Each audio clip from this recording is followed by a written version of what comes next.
believe that's it. Technically, I think technically we are perfect now. Good to hear. Good to hear. Okay, so hi, Leann. Hey, Van, how are you? I'm doing great. What about you? I am having a great day. It's morning here. I am enjoying my cool coffee, and yeah, it's good. Good. Awesome, awesome. So I'm building my own podcast. It is a new podcast, and I have invited you to come to my podcast.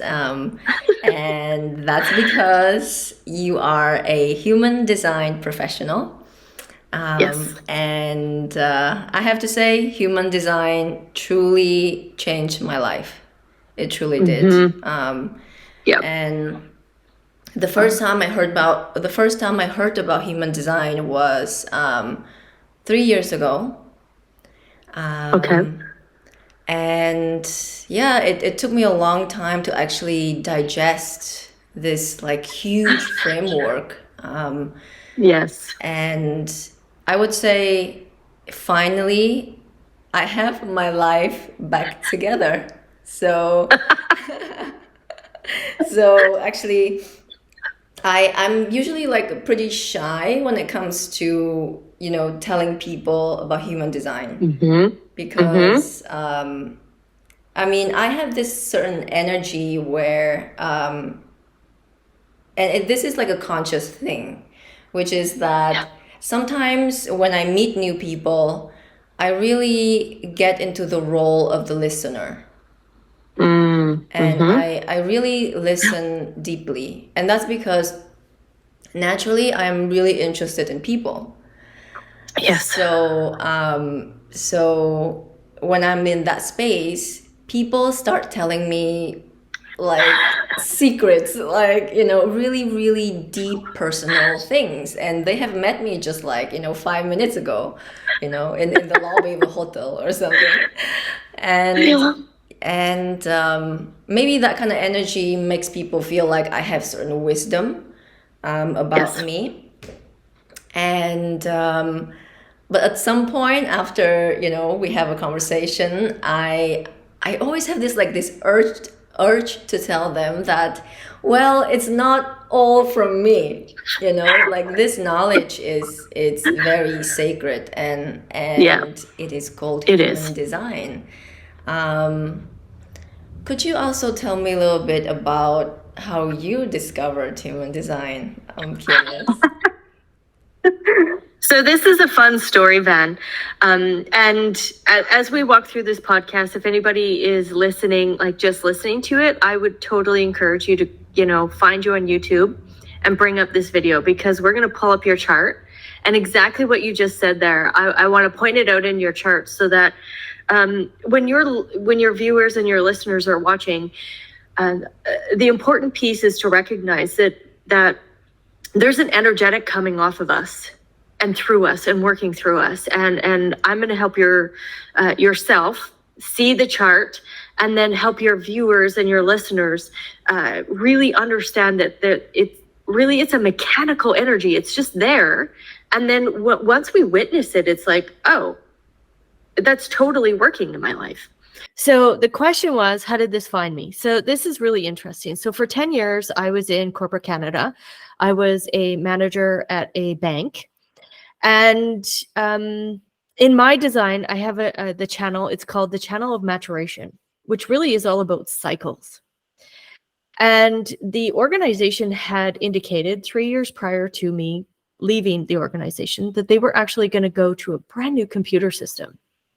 And I remember the feeling when I was sitting in the boardroom of, I'm not going to be here when this new computer system comes into fruition. There was just this deep knowing inside of me. And I just kind of, moved on. I got everybody trained. Everybody was doing what they needed to do. And I actually left the organization 1 month prior to go live. All my people were well trained. I just had this sensation that it was time to go. And I wasn't about to jump into this new cycle of this new computer system. And luckily, being in the finance world, I had the wherewithal to be able to come back to our cattle ranch and allow myself to just decompress from, that middle management, that squeezing that always happens in middle management. And I was able to decompress. And I got myself just a part-time job doing books and that kind of stuff, just to get myself off the farm a little bit and still in humanity. And one day I just sat down at my computer and I said, I'm ready. I'm ready to be of service. And I typed in new age business and human design popped up. I'm like, never heard of this before. So I kind of did a little bit of navigating, and the website that I found actually wasn't the original source material. And again, trusting myself, I didn't step into the material or the website, and I just closed it off. And a couple of days later, I got a random email, and it had in the description or in the subject line, human design. I'm like, this is interesting. This is popping up again.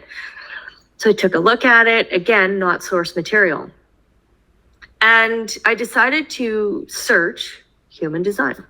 And Ra Aruhu, the original creator of human design, his website, Jovian Archive in the International Human Design School, popped up. I was like, oh, totally in. Bought the book, and I totally moved forward. And for 10 years, I studied absolutely every aspect, from the awakening to, doing chart analysis, to the health and wellness, to family, to relationship cycles. And then I jumped into the business aspect as well, and did all of those classes. So for 10 years, I immersed myself deeply in the material. And that's who I am. That's who I am. I am a deep, deep researcher, an investigator. And it's like, I just had to keep going and investigating and pulling out all the parts and pieces of it and testing it out and playing with it. So now that it's 11 years have gone by, I love the material, and it just speaks off the page. So when we take a look at your chart here, what you're gonna see is like what you're telling me just pops off. It just speaks right off of the page, and your experience of your life. So that's kind of how it bumped into me. Like, it found me. I didn't find it. If I were to type in new age business today, I know for sure human design would not pop up. It would be, a million pages in, but that was what came up when I put it in. So it found me. And I think most people, their story is that human design found me. And that's what I love. When you're ready, it just finds you. That's really beautiful. And actually, even when you said about, this channel of maturation, yes, and how, it's like it was a new cycle, new system coming in, and you just knew that this is a new cycle for somebody else. And so, but at that time you haven't, at that time it was pre-human design. It was pre-human design. It totally was. So one of the things that I notice, right, is most of the time we're already, the strengths and the gates and the characteristics are already working through us. And the moment that we trust our decision making, and this is something that, for myself, I'm not saying that I was a perfect decision maker, because that's not true. So much of my life I can trace back to deeply trusting that decision and those decisions, and being able to feel those feelings. So when design found me, what it really was for me was a confirmation that I was actually truthful to myself. And maybe you found that as well, Van, when you saw the material and you leaned into it. It was like, oh, two aspects, right? Oh, I can totally see where I make decisions incorrectly, but when I make them correctly, you can see how the strengths just are there in your life. Would you agree with that? Actually, my story is a little bit different. Well, actually, I think our Good. stories are always different. But Yep. so I'm 21 right now. Mm-hmm. And I would say for 30 years of my life, nothing worked out. I mean, literally, like, okay, I'm exaggerating a little bit because at the age of around 27, I just knew that if nothing changes, if I don't really establish my own authority, if I am not myself, if I'm not growing the way that I should be growing, if I let other people mess with my head, like it just cannot continue to go this way. But I didn't have the answer. Like I couldn't articulate what it is that I'm looking for. But I was looking for it because when I was 27, I none of the knowledge that I was able to search online or just by talking to other people, none of the knowledge really, I mean, some of the knowledge resonated with me, but none of them gave me like this framework, like just like complete framework through which, and for me, human design is almost like a manual. It is.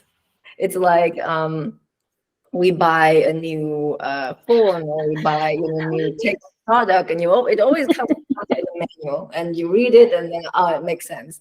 But human being is almost like, where's the manual? It's like you just go out, and it's like, I don't know nothing about life. I don't know how it works. Like intuitively, obviously, I know what feels wrong for me and what feels right, but I need that manual so bad. Like I needed that map.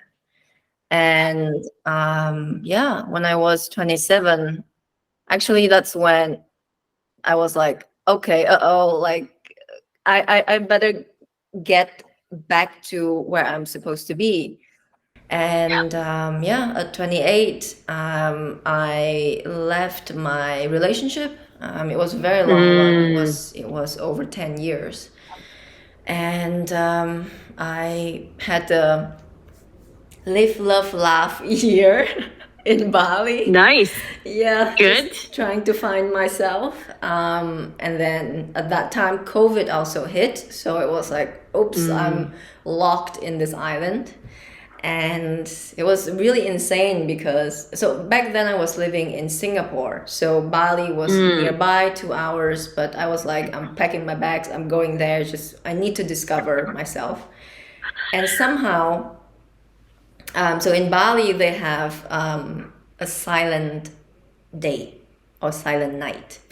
So basically it is a day where electricity is off and no one is talking. And I was like, okay, I just moved to this island. It is on lockdown. I don't know anyone. It's like no family, no friends. So I went on a trip with a local priest, a local Balinese priest. And he was so kind because, there were like many foreigners sort of locked in on this island during that time. And he just took like 20 foreigners from all over the world, and we just climbed up the mountain, and we were staying 4 nights in an abandoned temple, basically. Wow. So over there, it was like no access to the internet, like no phones, and it was just me and other people from all over the world, just talking and communicating, and having real like human experiences, and that was really lovely. And that's when I met Toby. So Toby is he also worked in finance, so he used to be a banker in London, and so he had the whole corporate career, and he succeeded. And then of course with startups, with finance, things go also wrong, and then he ended up, moving to Lithuania and then to Bali. And yeah, he started talking in a language that I've never heard of before. I mean, he talked about things like um, that he and his girlfriend, his partner, when things go wrong, it's like they just go. It's like they stop everything until they understand what is going on, and then they get back into business. And he also said that he's the type to initiate. So he can really start a business. He can gather people together. And his girlfriend is more of a guide, a mentor, a coach. So that language really spoke to me because I've never heard of, sort of types and types of people being sort of described in this way, because I understood it. And so that's how I got to know about human design. I got to know about Gene Keys as well. And I have to say, the first few months after I discovered this, like my life just turned upside down. Like I was like, oh my God, like it's just so overwhelming. Because it is so true.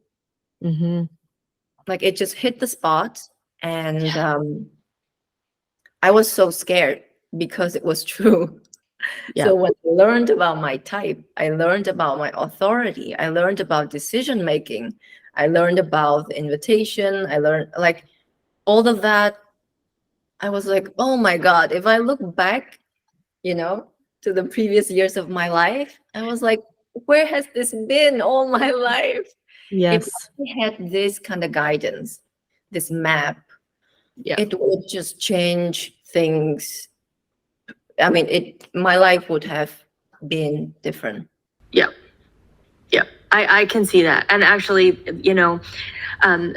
when you talk like that, I see that so much with projectors and advisors, and that's your type. And it's because 70% of the world are generators and manifesting generators.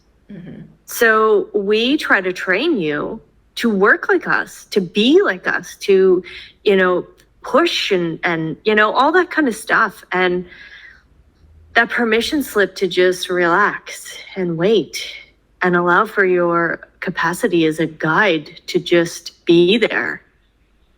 I hear that story a lot from projectors as well. And really, you could see these aspects. I really think you could see them, but it's like, how do I like flip it 180 so that I'm not pushing, right? I'm not operating different. So yeah. Congratulations and good for you for going to Bali. It's actually a very, there's so many people in Bali that are into human design. A lot of people are, it's a big community there. So I'm really happy that I had the bravery to actually do this, because it was very, it was during difficult time, basically, having relationships and going on this discovery journey. And then there was the pandemic. But without this, I don't know if I would meet the right people who could introduce me to this kind of material, because, I grew up also in the corporate world where no one talked about human design. I mean, and it is so ironic, because I can see human design applied in the corporate world and making it so much more efficient, because it is all about relationships. And that's really like the business aspect of human design, is like how to engineer teams so everybody is being, quote unquote, used well. So like everybody comes in with a skill or a supporting role, and then honoring that aspect instead of, here's an example. So when I was at the bank, there was these two bank tellers, and they had worked together for, at that time, they probably had already been there for like 27 years, 28 years, something like that. And that's what they wanted to do. They wanted to be bank tellers. And we had a change up in like in the managers just above me. And they wanted me to push these women to become lenders and do mortgages and do all this stuff. And I'm like, they're not interested. They love what they do. They absolutely love it. And their skill set is being used correctly. So it was like I was this buffer zone. And the moment that I left that, because I was at one branch and then I moved to another, I was given a different role, but they pushed those women to do things that they didn't want to do. And I'm like, well, once we honor our own skill set and we don't try to be something that we're not, that's what human design teaches us, all of a sudden, the whole network of people operate correctly. And then the bottom line, because that's really what corporations want, they want to know how this is going to affect their bottom line. Then you have less illness, you have better working relationships, and you have people that are ready and willing to shine in the strengths and the skills that they have, so that there isn't the burnout, so that there isn't all of this, trying to be what we're not.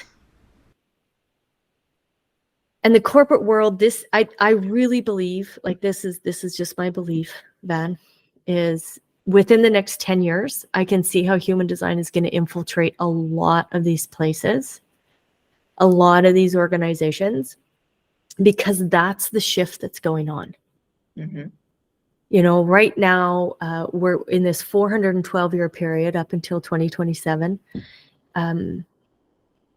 What humans were quote unquote trained to do was give our authority away to large organizations, governments, large business, like any kind of governing body or large body.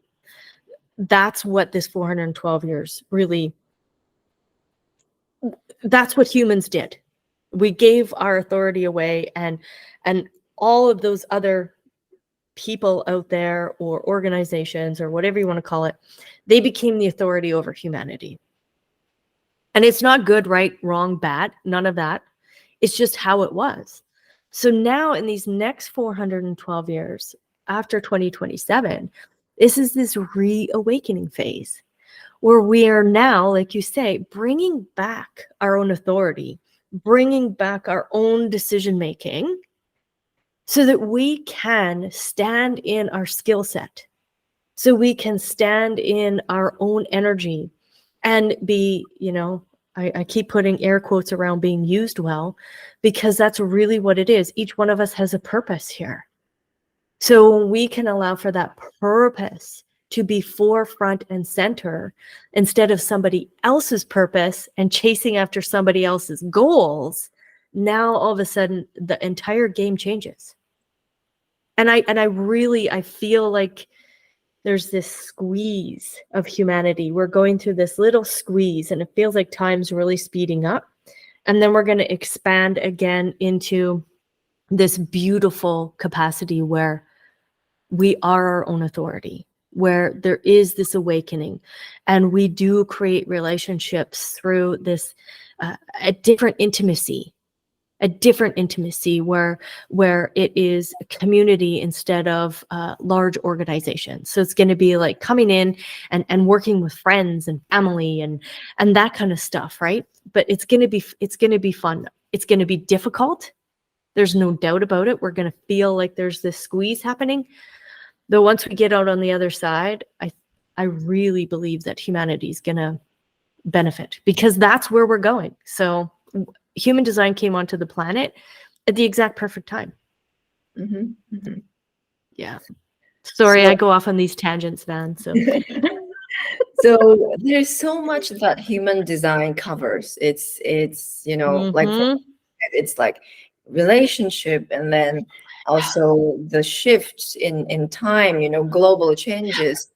But I really want to right now a little bit go back to the foundations. Like, if I want to introduce someone who Mm-hmm. may or may not know so much about human design, how would you go about introducing someone to human design?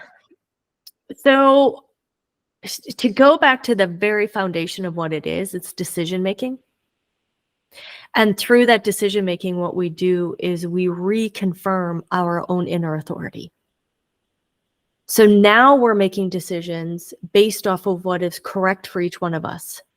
So, one of the words that Ruhu used was selfish.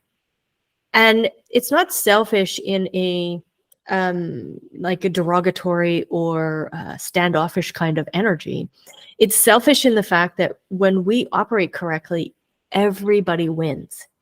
It's like this win-win that happens in the relationship. So instead of getting into a relationship and trying to people please, now all of a sudden we're in a relationship where everybody is benefiting in it. So through the foundational aspect, really it's decision making and re-harnessing that inner authority so that the connections that we make are clean, they're crisp, everybody benefits, including business, including, personal relationships. And then there's a deeper acceptance, actually, is really what happens, is that now we don't see the experiences happening to us, but we see experiences happening for us and through us. So not every relationship that we have is designed to be a bed of roses. There might be some, a little bit of challenge there just to get us to really recognize a deeper level of who we are. So even though design is the manual, it's the beautiful aspect of it. Mechanically, there's this genetic imperative because we want to meet who isn't us. Because if there was a whole bunch of Leanns walking around or a whole bunch of Vans walking around, it would kind of be, kind of boring, right? So once we can meet those, differences and accept those differences and then choose and make a decision on how we're going to interact with that, now we've changed the game. So I know I go onto these tangents, but if you're brand new, it really comes down to decision making. And then this process that we call deconditioning, so that instead of allowing for the conditioned mind to tell you stories about all these things that happened in your past and how bad everything was, now it's to recognize, oh, that happened so that I can go deeper and know myself better. So that's kind of where, when I work with clients, I always go into their chart, but I go into the spaces that are white, that are open, because that's where all the juice is. Because we want to extrapolate all that juice. And then I land you into the definition. So what are the strengths? What are the skills?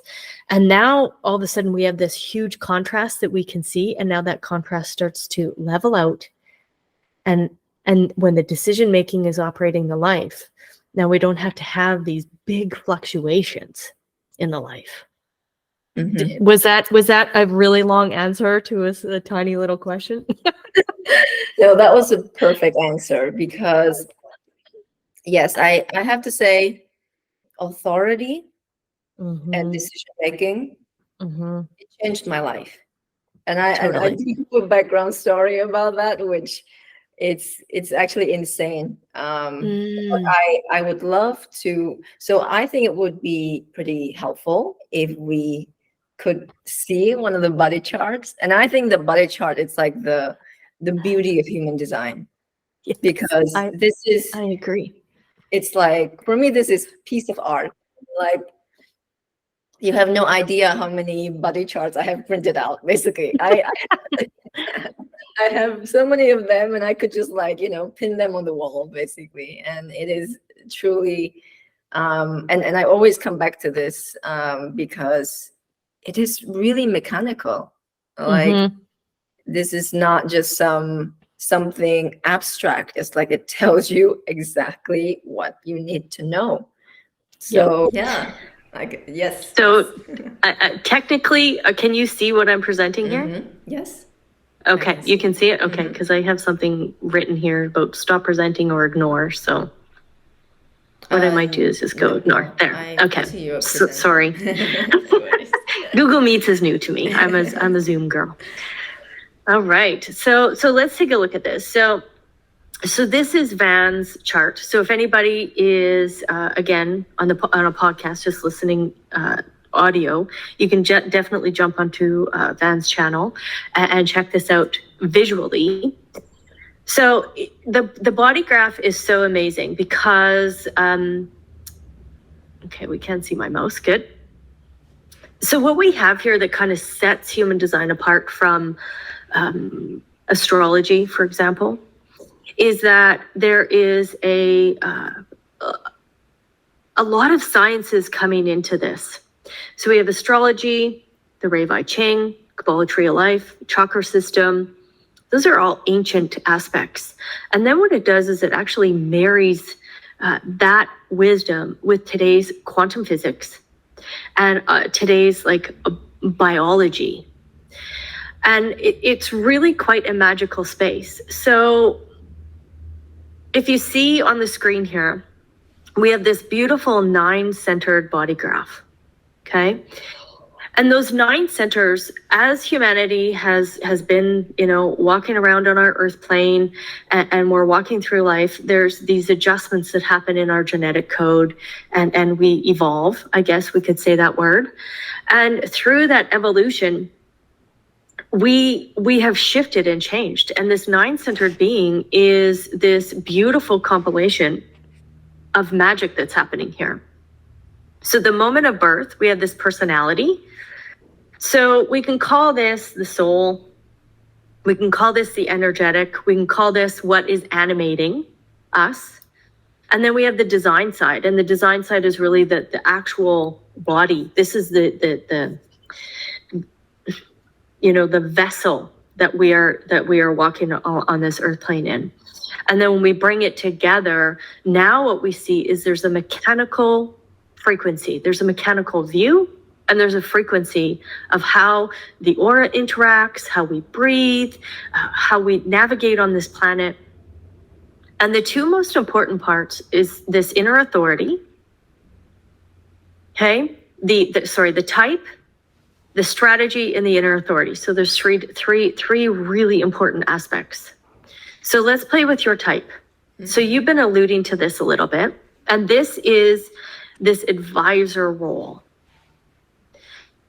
So what this advisor role really is, as a projector, your aura, the energetic around you, what you do is you could actually penetrate into the generators and the manifesting generators on this earth plane. That's what you're designed to do, because you are here to guide that energy. Okay? Now there's also manifestors and reflectors, but their energetic works a little different. So as an advisor, you're not really designed to guide them, but you are designed to guide generators and manifesting generators. And I'm a manifesting generator. That's why I'm pointing to myself. Because your superpower as a projector is to focus in on that one person. And energetically, you can pick up on their strengths. You can see them at a deeper level. And then it's to ask those really good questions so that you can guide that energy field. Okay? The strategy for that particular aura, because it is so focused, it's so penetrating, it's absorbing the energy field, we call that wait for the invitation.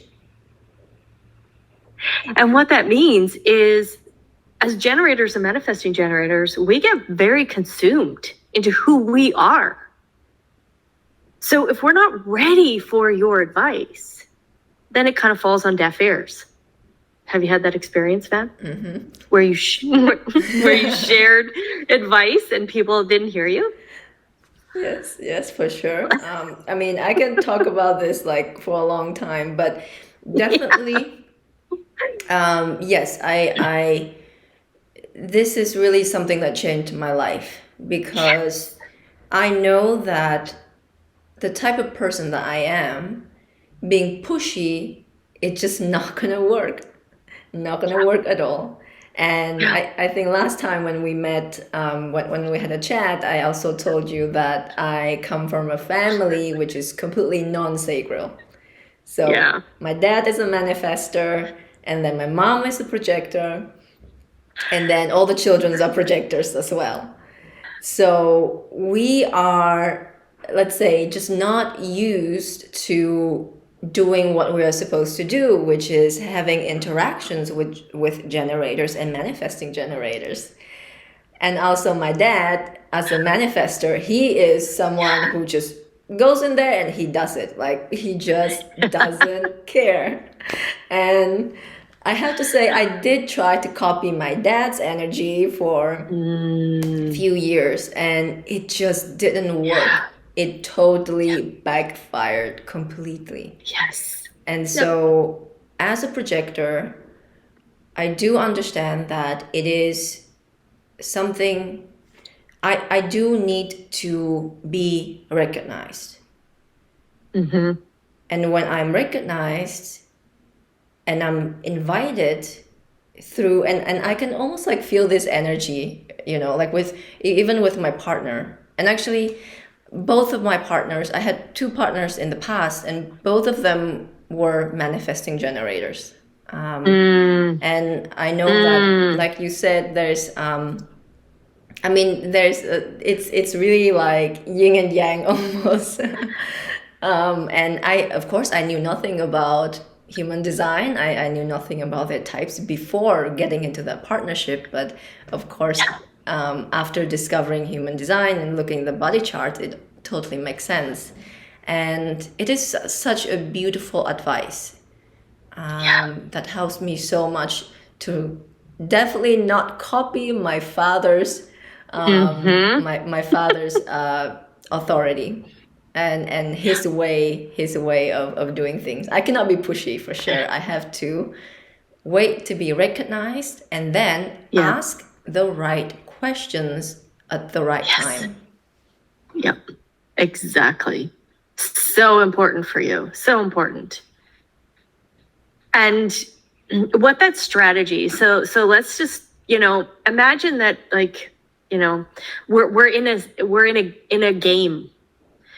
And really what the strategy is, it's how we're designed to interface.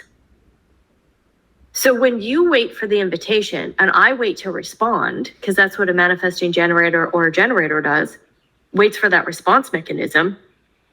Now all of a sudden we're interfacing differently. So that, your father's energy, which is a manifester, can come in and initiate. They can initiate things quite easily through their strategy of informing. And our reflectors, they can beautifully wait for an entire lunar cycle and really just have that capacity to evaluate the whole situation. And once we all interface correctly and we're talking with each other through communication, that's what alleviates the suffering. The suffering only happens when we try to be what we're not. Excuse me. But the moment that we communicate correctly as these 4 different types, now the game that we're playing it's beautifully orchestrated. And it all happens through communication. There's an energetic communication, there's a verbal communication, and now each one of us can then lean back into our authority. So, for example, you reached out to me and said, can we do a podcast? Oh, hey, okay, let's have a conversation, see where this goes. And then, me inviting you to really ask me the questions that you want to hear so that you can pull out that response. Now, all of a sudden, this interaction feels like we have been friends for 100 years because the communication is very, it's mechanical, but it is also beautifully set out energetically. So the other aspect that's so important is this self-projected inner authority. So I will explain it from my point of view, and then again, asking you to share your experience of it. And what the self-projected inner authority really is to converse and hear yourself say, like, what's going to bring you joy, what's going to bring you happiness, what is correct for you, and hearing the tone and the cadence of your voice is so important. So when you heard this about your particular inner authority, what is something that you really notice about yourself that that's the correct invitation because you hear yourself say it? What does that look like? Do you have some experiences? Yes. So being a self-projected projector with this self-projected inner authority, I think this inner authority is pretty rare. Is it correct? Yeah. I think it's pretty rare. Yeah. So the background story is this. So throughout my life, I had a speech impediment. I stuttered. So from a very young age, I believe 7 years old, I stuttered. And it actually kind of runs in the family. So my dad also stutters. And yeah, I stuttered from that young age till, I don't know, like till the age of 25. So it has been with me for a very, very long time. And it really affected everything. And yeah, my stutter was pretty bad so I was born in Vietnam, and then my family immigrated to the Czech Republic. And when I was 10 in the Czech Republic, I learned a new language, just completely shifted my environment, new set of people, new energy. That's when the stutter became worse. It became really, really bad. So that is like a little clue, right? And in my 20s, I mean, it continued. So most people who don't know about stuttering, I would say that they think that it is something that's cosmetic or something like, oh, this person just doesn't know how to speak, or they have, like, oh, one nerve is like damaged or something like that. But actually, and I spent a lot of time figuring this out because, in today's world, we need to be able to communicate. The ability to communicate is everything. There I was stuttering. But what comes before the stuttered speech, and this is how I experience it, it's a blockage. It's a certain blockage, it is a certain suppression, it is a certain resistance. And because of that resistance, the speech comes out as stuttered speech. So yeah, throughout my life, I've always known that's what I had. I had a speech impediment, stuttering.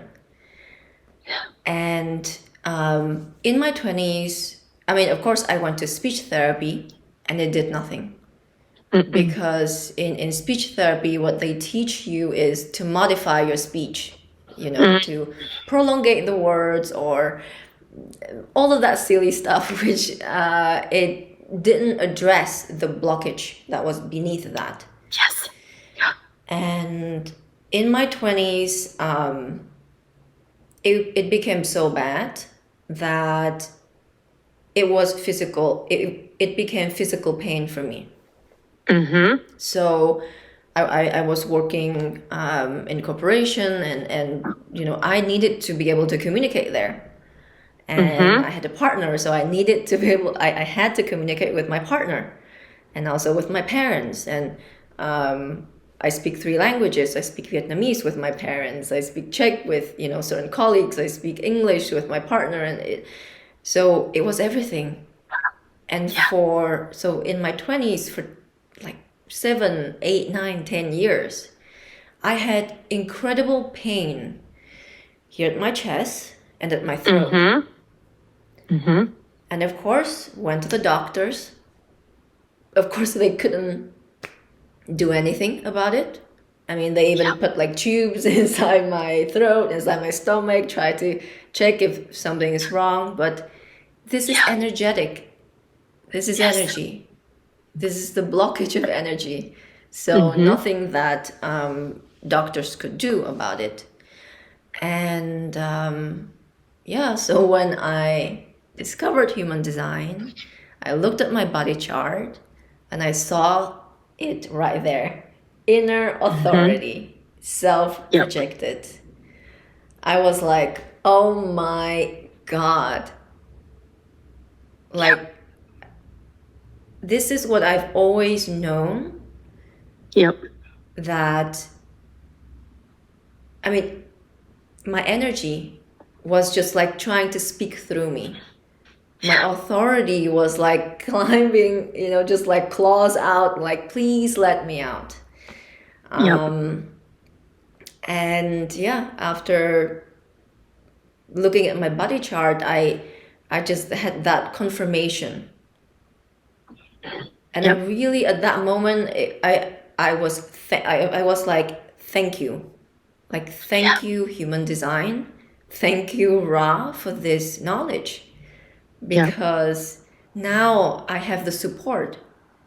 I have the confirmation that I can be who I am and I can trust my authority, because that is the only thing that I can trust. And that's my inner authority, self-projected. And it is so beautiful, because how I experience it is that it comes from, for me, somewhere over here. And when I get really quiet and I ask questions. So, how do you feel? What do you think about that? What do you want to do next? I hear a clear voice. Clear voice, it's just inner, it's just inside, it doesn't come out, but it is inside. It tells me exactly. And this is very mysterious for me, because this is totally different from the voice from my head. Completely different. And that voice is my lifesaver, because how I experience the world, it almost feels like, oh, is that me? Is that something that comes from the consciousness? But that is how I make decisions on a daily basis. Either by talking it out loud, talking to other people, talking to myself out loud. But the thing that is the most effective, like when I'm really in big trouble, where I'm like, oh, something is just not right, I just get really quiet and I just ask. And then the voice tells me exactly what to do. And it's life-changing when I got to know about my inner authority. Do you want to unpack this? Because I can show you a lot of stuff that you just said there. Do you still have time? Okay. Yes, we still have time, for sure. Awesome. So, couple things. Stuttering. So the 12 and the 22, this channel here, this channel of openness, it has a lot to do with our breath. And I'm not a stuttering expert. I'm not going to say that I am, but it has a lot to do with how we breathe and allowing for that diaphragm to, extend and contract. And what I see here is this emotional center that's undefined. So those emotions, and I'm not here to say, how you grew up or any of that. But so many times when the emotional center is undefined, we learn at a very early age to stifle our own emotions. So holding that in and tightly putting it into the diaphragm. And then not allowing for the diaphragm to extend and contract. So now all of a sudden, the 22 and the 12 have a lot to do with stuttering. And then once we can release that need to people please and to avoid confrontation and truth, then all of a sudden that true essence of who we are can be articulated. Would you agree with that? Would you? Definitely, because I wanted to jump in that my dad, who also stutters, he has this channel and he has the full channel. Okay. Yep. Yeah, I can see that. Okay. Makes complete sense. And then for a man, for example, manifester, male, emotionally defined, what do we do? Suck it up, buttercup, right? Like, don't show your emotions, be tough, be strong, be out there initiating. And really, when you're emotionally defined, it's really, truly allowing for your own emotional waves to move through and to come to the clarity. And most of the time when there's a manifester, there's this deep-seated anger. So he's actually hasn't breathed through that anger to allow for his own clarity, so that when he's initiating and moving, he's moving correctly and initiating things that are correct for him, instead of just initiating from a not self angry mind.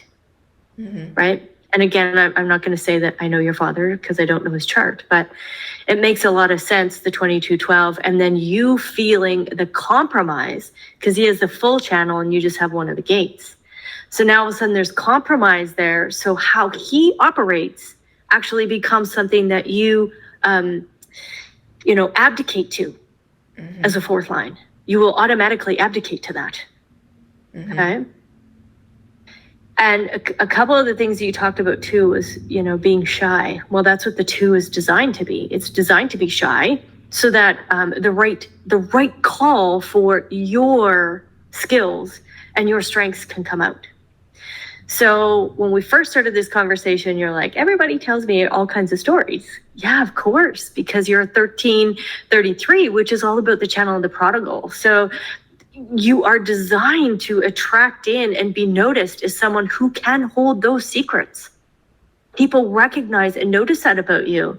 And magically, then what you can do is, as you move through your life, you are this beautiful role model that can hold those secrets and still be creative and move forward and be a really beautiful leader, and not allow those secrets to weigh you down.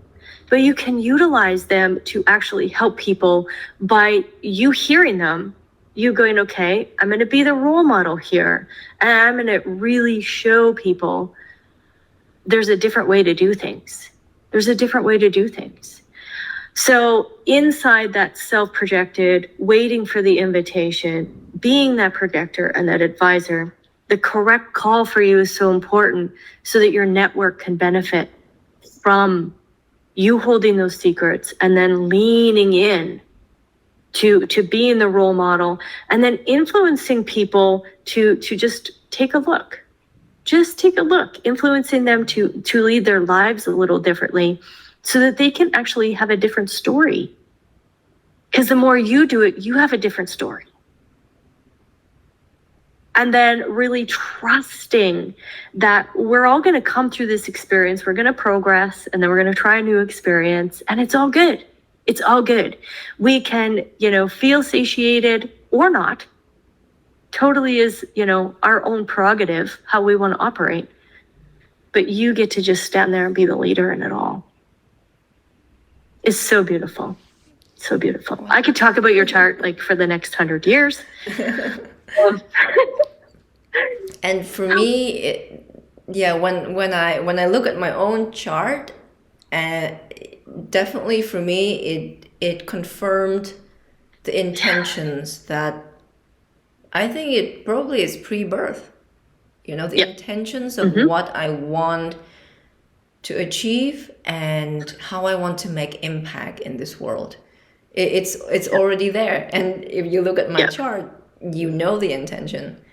And I really love also that, there's like 8 billion people in the world right now. There's 8 billion of us.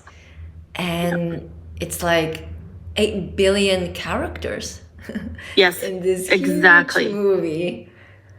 And the story is so beautiful. Like each person have a beautiful story, a beautiful intention, and that is also the magic of human design, that we can look at a body chart and we can understand the intention, we can understand the story and how it may evolve. This is mind-blowing for me. Yeah. And can I play a little bit around the inner voice that you talk about, just to help people out with that as well? So when I look at human design, I see that we have this not self mind that wants to natter and chatter and meddle and get in our way and interfere in our lives.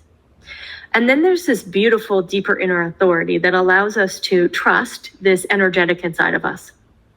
And one of the things you said is that there's a difference there. There's a big difference in that inner mind that is having this conversation and this frequency than that outer natter chatter. Well, I shouldn't say outer, it's still inner, but it's like, this interfering aspect.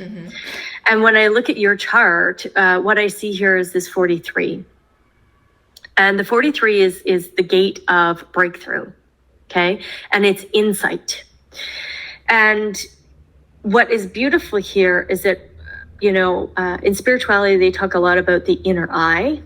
And with Ra, he actually called the 43 the inner ear. That there's this acoustic and this frequency inside each one of us.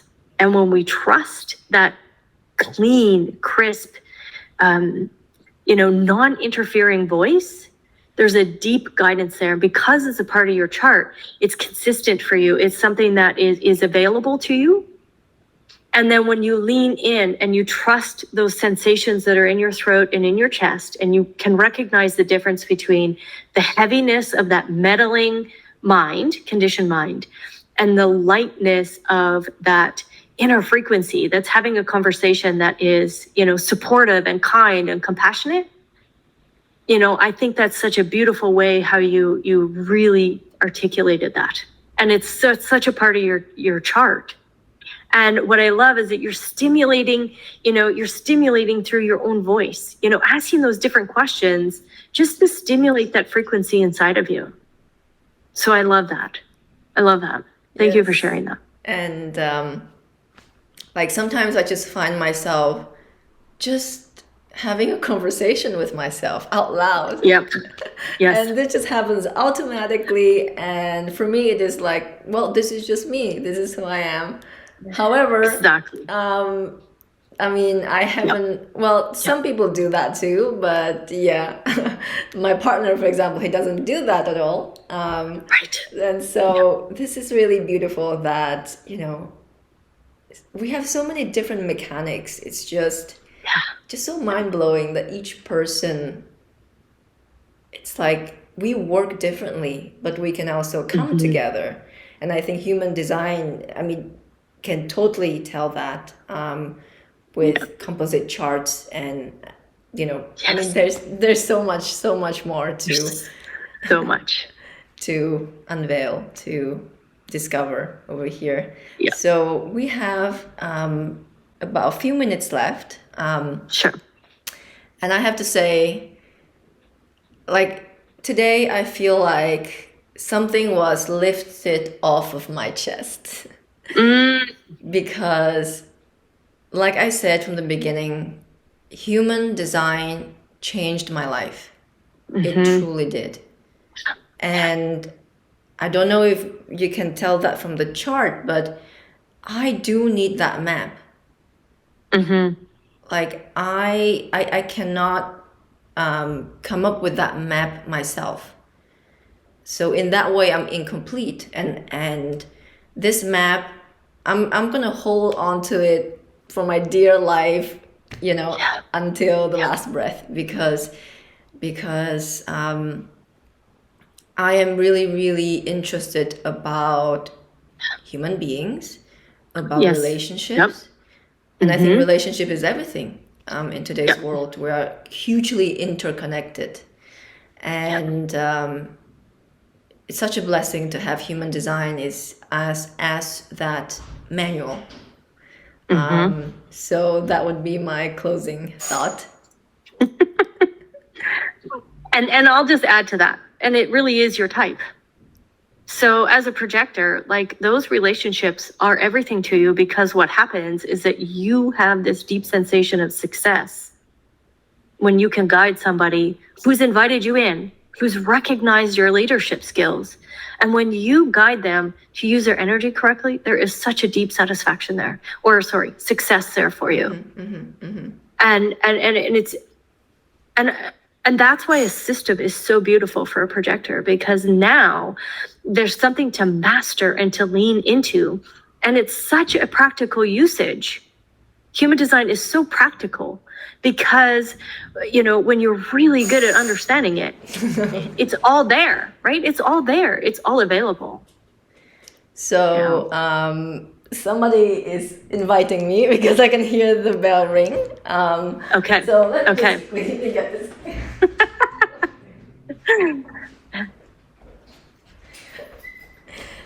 So, so it was. Sorry for interrupting. No worries, you're in the tape. Oh, you're on the tape. This is cool. So, thank you so much, Leann, for today. Thank you for asking me. We really, I think we made a beautiful introduction into human design, especially for people who may not know about it. Like I said, it changed my life. It changed many people's lives, and Yes. we still have so much to talk about. So, Yes, definitely, we do. Part 2 is coming. Part 2 is coming. Okay, awesome. That's I love really that, awesome. and that's I love it. And I'm there. So whenever you're ready to ask, I invite you to just send me an invitation or a question, and let's do this. Let's show people the connection chart. And if your partner, who's a manifesting generator, wants to play this game, we can definitely do that Awesome. with him if he would love that.